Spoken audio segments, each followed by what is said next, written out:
Halo teman-teman, ketemu lagi di Bongkar Bro. Balik lagi sama saya, Dani Kribo. Dan hari ini kita punya sebuah TWS yang mengingatkan kita pada masa lalu nih. Jadi ada Hello GT1 2022 atau disebut juga Hello GT9. Jadi kenapa saya sebut bahwa ini mengingatkan sama masa lalu? Karena kita udah pernah review nih, tapi yang memang versi sebelumnya. Dan saat itu bagus ya untuk Hello GT1, banyak yang suka, banyak yang bilang bagus, banyak yang bilang suaranya oke. Nah, kalau untuk yang versi 2022 bakal kayak gimana nih? Kita lihat aja.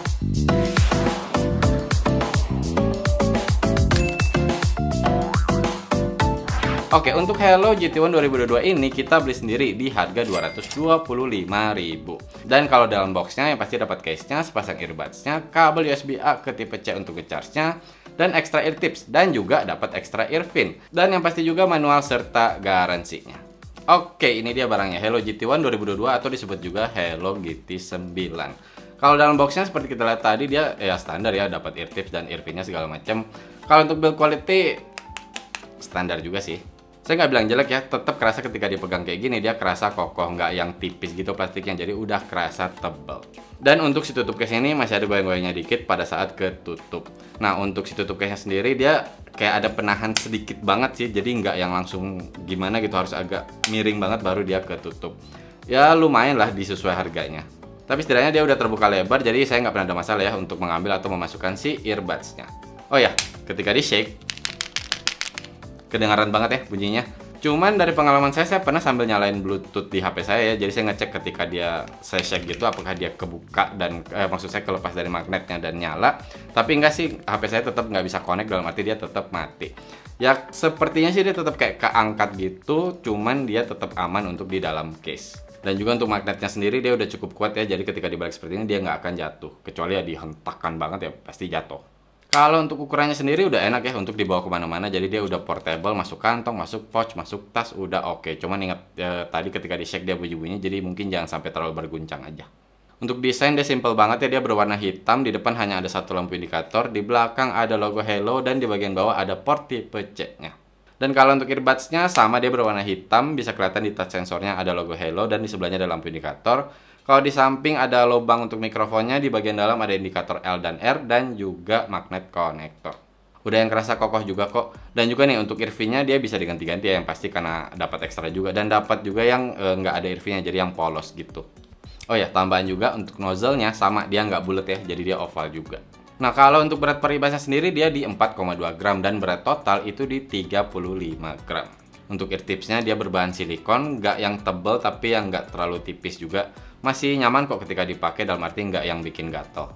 Nah, cuman untuk masalah fitting nih, jadi ketika pertama kali saya pakai, refleks langsung saya masukin si nozzle-nya ini ke dalam lubang telinga banget gitu kan. Dalam arti saya pengen biar suaranya itu kedap, nggak terganggu dengan suara luar dan nggak bocor aja gitu.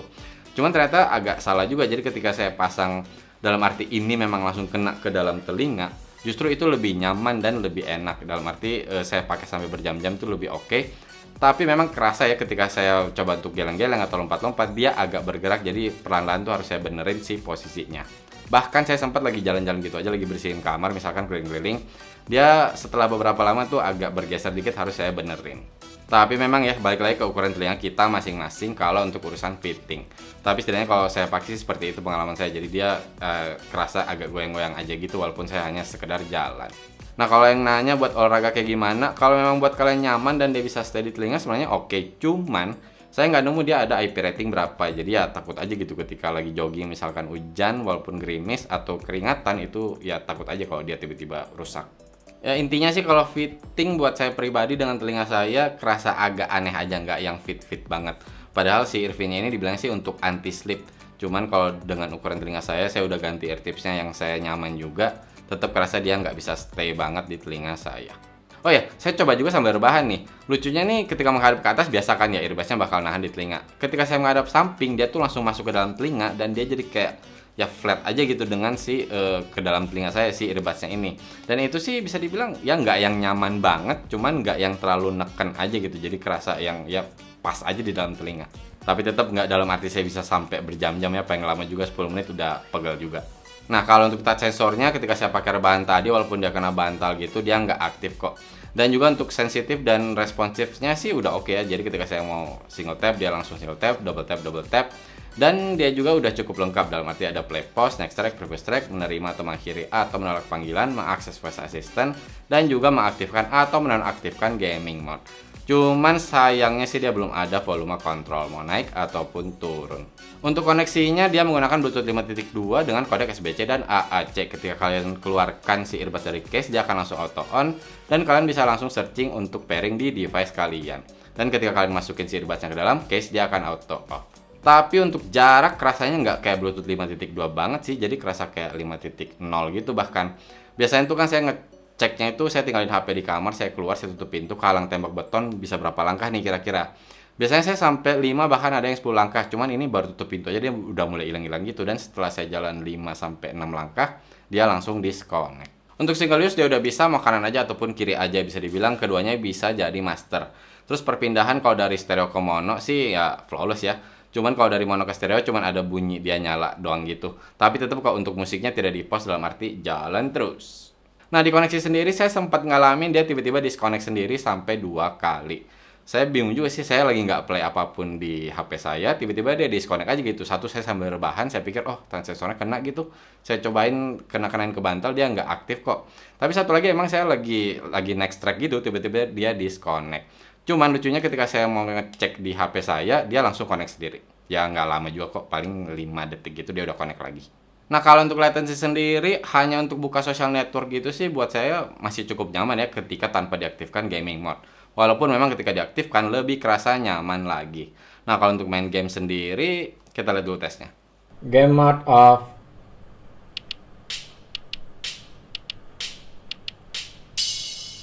Game mode on.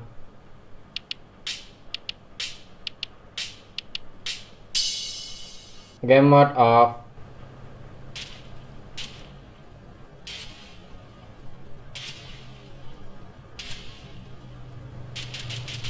Game mode on.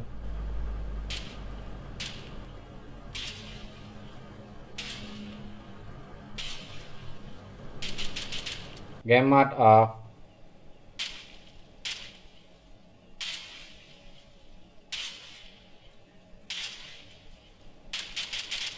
Game mode on.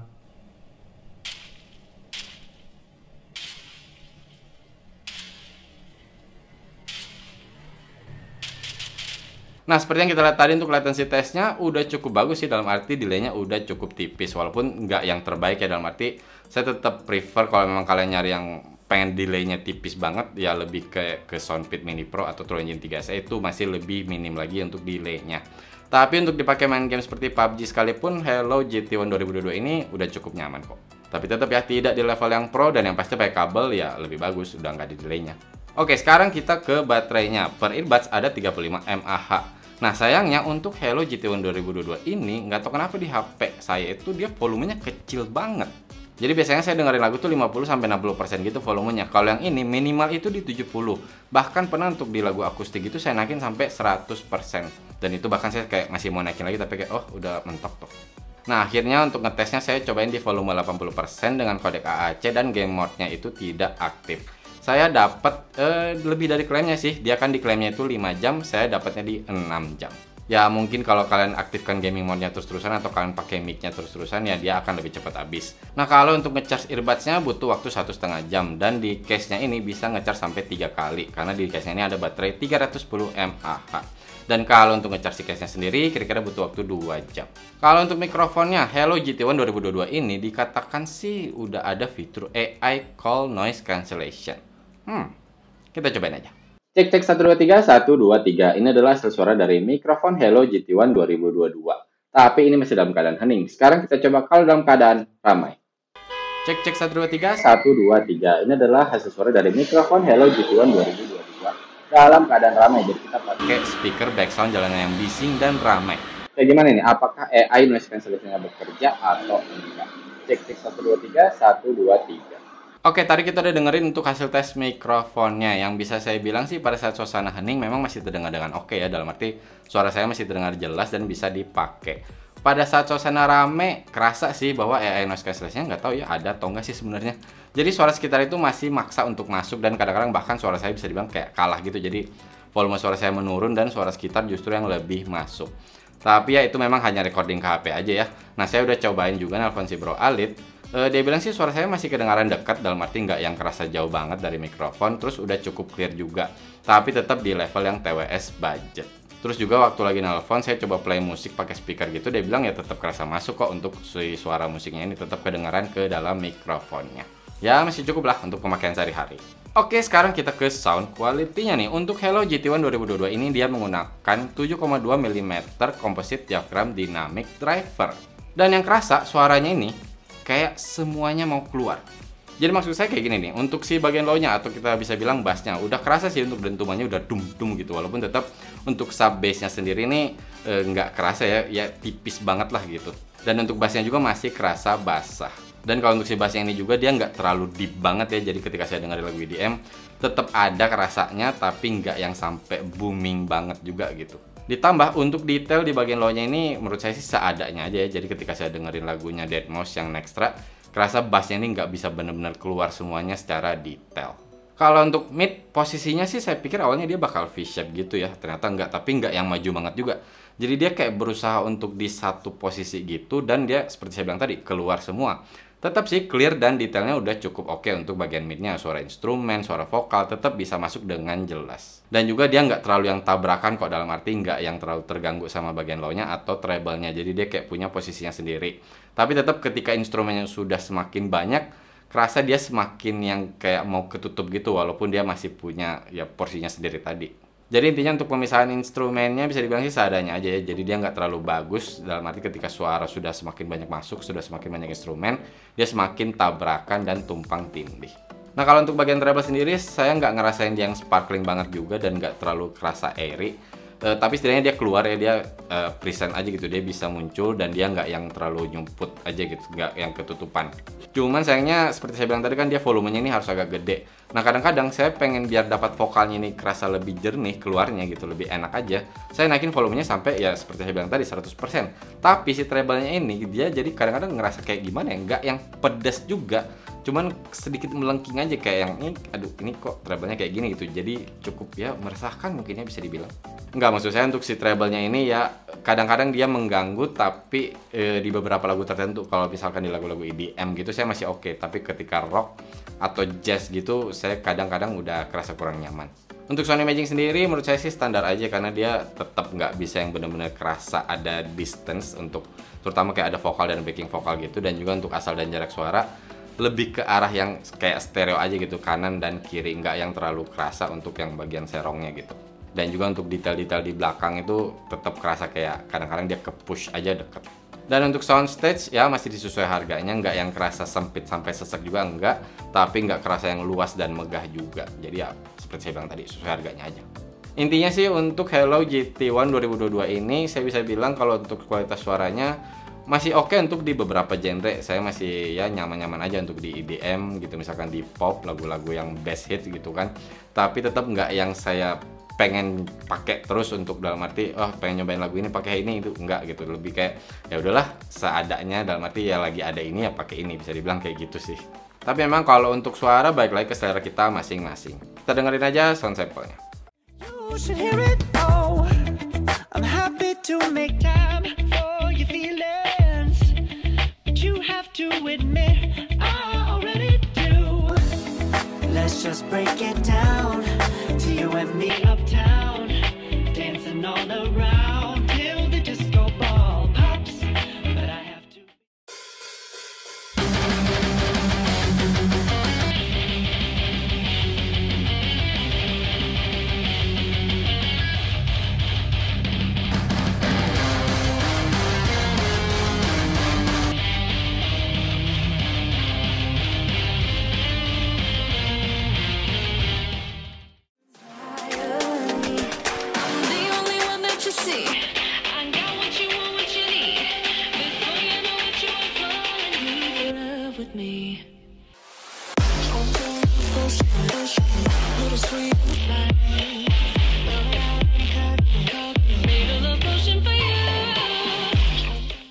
Kesimpulannya untuk Hello GT1 2022 ini, kalau memang buat kalian yang udah suka dengan suara Hello ya, khasnya Hello, apalagi kalian udah pernah cobain juga yang Hello GT1 yang lama gitu, terus kalian pengen coba yang versi upgrade-nya, walaupun saya bilang Memang sih agak kerasa lebih keluar aja untuk detail dan lebih clear di sini, tapi nggak yang banget. Ya saya masih bisa rekomen, tapi buat kalian yang memang mementingkan kualitas suara, pengen yang bagus aja gitu di harga sekitar 200 ribuan, ya masih ada brand lain sih sebenarnya ya. Kalau buat saya yang langsung kepikiran tuh kayak Empau gitu ya. Buat saya pribadi, saya lebih memilih Empau daripada ini. Dan kalau buat kalian yang nyari TWS dengan latency tipis dengan gaming mode-nya, ini udah bagus, walaupun tetap bukan yang terbaik. Oke teman-teman, cukup sekian video kali ini. Buat kalian yang suka dengan konten-konten seperti ini, bisa nih subscribe ke Bongkar Bro. Mohon maaf kalau saya ada salah-salah kata atau ada kekurangan. Terima kasih banyak sudah menonton. Bye!